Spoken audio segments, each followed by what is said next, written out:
ಇಲ್ಲಿ ನಾವು ಒಂದು ವಿಶೇಷ ಕಾರ್ಯಕ್ಕೆ ಸೇರಿದವರಿದ್ದೇವೆ. ಅವರೆಲ್ಲರನ್ನೂ ಕೂಡ ನಾನು ಪ್ರೀತಿಯಿಂದ ಸ್ವಾಗತಿಸ್ತಾ ಇದ್ದೇನೆ. ವಿಷಯ ಗೊತ್ತಿರ್ಬೋದು, ನಮ್ಮ ಉಡುಪಿ ಜಿಲ್ಲೆಗೆ ESI ಕಡೆಯಿಂದ 100 ಬೆಡ್ಗಳ ಒಂದು ಆಸ್ಪತ್ರೆ ಮಂಜೂರಾಗಿದೆ. ಸಾಕಷ್ಟು ಅದಕ್ಕೆ ಬೇಕಾದ ಸಂಪನ್ಮೂಲಗಳು ಕೂಡ ಇದೆ. ಆದರೆ ಉದ್ದೇಶಪೂರ್ವಕವಾಗಿ ಅದನ್ನು ವಿಳಂಬ ಮಾಡ್ತಾ ಇರುವುದನ್ನು ವಿರೋಧಿಸಿ GA ಕೋಟ್ಯಾರ್ ಅವರು, the common people welfare foundation, ಇದರ ಸ್ಥಾಪಕ ಅಧ್ಯಕ್ಷರಾಗಿರುವಂಥ GA ಕೋಟ್ಯಾರ್ ಅವರು ನಿರಂತರವಾಗಿ ಹೋರಾಟ ಮಾಡ್ಕೊಂಡು ಬರ್ತಾ ಇದ್ದಾರೆ. ಹಾಗಾಗಿ ಅದರ ಮುಂದುವರಿದ ಭಾಗವಾಗಿ ಇವತ್ತೊಂದು ಸ್ವಲ್ಪ ದೊಡ್ಡ ಮಟ್ಟದಲ್ಲಿ ಹೋರಾಟವನ್ನು ಮಾಡುವರಿದ್ದೇವೆ. ಈ ಒಂದು ಕಾರ್ಯಕ್ರಮವನ್ನು ನಾವು ಅಧಿಕೃತವಾಗಿ ಈಗ ಪ್ರಾರಂಭಿಸಲಿಕ್ಕಿದ್ದೇವೆ.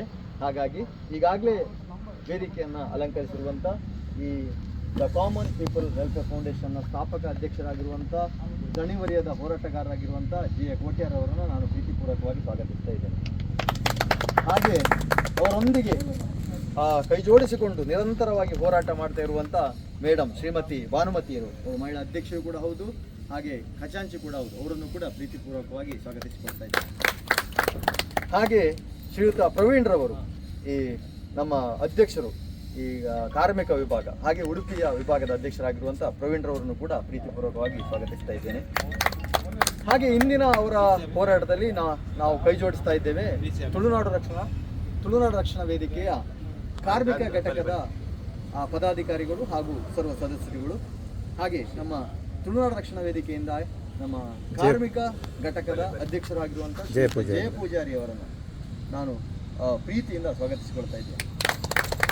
ಹಾಗೆ ನಮ್ಮ ಕಾರ್ಮಿಕ ಘಟಕದ ಉಪಾಧ್ಯಕ್ಷರಾಗಿರುವಂಥ ಶ್ರೀಯುತ ಕುಶಲ್ ಅಮೀನ್ ಅವರನ್ನು ಪ್ರೀತಿಪೂರ್ವಕವಾಗಿ ಸ್ವಾಗತಿಸ್ತಾ ಇದ್ದೇನೆ. ಹಾಗೆ ಸಂಘಟನಾ ಕಾರ್ಯದರ್ಶಿಯಾಗಿರುವಂಥ ಶ್ರೀಯುತ ರೋಷನ್ ಬಂಗೇರವರನ್ನು ಪ್ರೀತಿಯನ್ನು ಸ್ವಾಗತಿಸಿಕೊಳ್ತಾ ಇದ್ದೇನೆ. ಹಾಗೆ ನಮ್ಮ ಬ್ರಹ್ಮಾರ ತಾಲೂಕು ಅಧ್ಯಕ್ಷರಾಗಿರುವಂಥ ಶ್ರೀಯುತ ಸತೀಶ್ ಪೂಜಾರಿ ಅವರನ್ನು ಪ್ರೀತಿಯಿಂದ ಸ್ವಾಗತಿಸಿಕೊಳ್ತಾ ಇದ್ದೇನೆ. ಹಾಗೆ ನಮ್ಮೊಂದಿಗೆ ಅಶೋಕ್ ರವರಿದ್ದಾರೆ, ಅವರನ್ನು ಕೂಡ ಪ್ರೀತಿಪೂರ್ವಕವಾಗಿ ಸ್ವಾಗತಿಸಿಕೊಳ್ತಾ ಇದ್ದೇನೆ. ಹಾಗೆ ಇಂದು ಬಂದಿರುವಂಥ ಮೇಡಮ್ ಅವರನ್ನು ಕೂಡ ಪ್ರೀತಿಯಿಂದ ಸ್ವಾಗತಿಸ್ತಾ ಇದ್ದೇನೆ. ವಿಷಯ ಇಲ್ಲಿಂದ ಪ್ರಾರಂಭ ಆಗ್ತದೆ. ಏನಂತ ಹೇಳಿದರೆ, ಇದು ಡೂ ಆರ್ ಡೈ, ಮಾಡ್ತೀರೋ ಮಾಡೋದಿಲ್ವೋ ಅಂತ. ಇಲ್ಲಿವರೆಗೆ ನಾವು ಕಾದದ್ದಾಯಿತು. ಈಗ ಹೇಳುವ ವಿಷಯ ಇಷ್ಟೇ. ನಾವು ಈಗ ಉಪವಾಸ ಸತ್ಯಾಗ್ರಹವನ್ನು GA ಕೋಟ್ಯಾರ್ ಅವರು ಪ್ರಾರಂಭ ಮಾಡಿದ್ದಾರೆ. ಅವರಿಗೆ ನೈತಿಕ ಬೆಂಬಲದಿಂದಾಗಿ ನಾವು ಇಷ್ಟು ಜನ ಸಾಂಕೇತಿಕವಾಗಿ ಇಂದು ಸೇರಿದ್ದೇವೆ.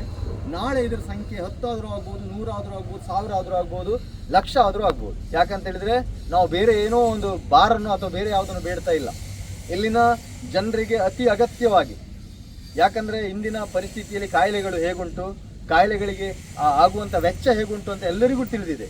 ESI ಆಸ್ಪತ್ರೆ ಆದರೆ ಅವರ ಜೀವನ ಈ ಜೀವನದ ಚಿತ್ರಣವೂ ಬದಲಾಗಿ ಹೋಗ್ತದೆ.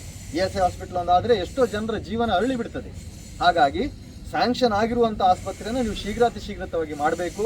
ಅದರ ಒಂದು ಸಂಕೇತವಾಗಿ ಇವತ್ತು GA ಕೋಟ್ಯಾರ್ ಅವರು ಉಪವಾಸ ಸತ್ಯಾಗ್ರಹವನ್ನು ಪ್ರಾರಂಭಿಸಲಿಕ್ಕಿದ್ದಾರೆ.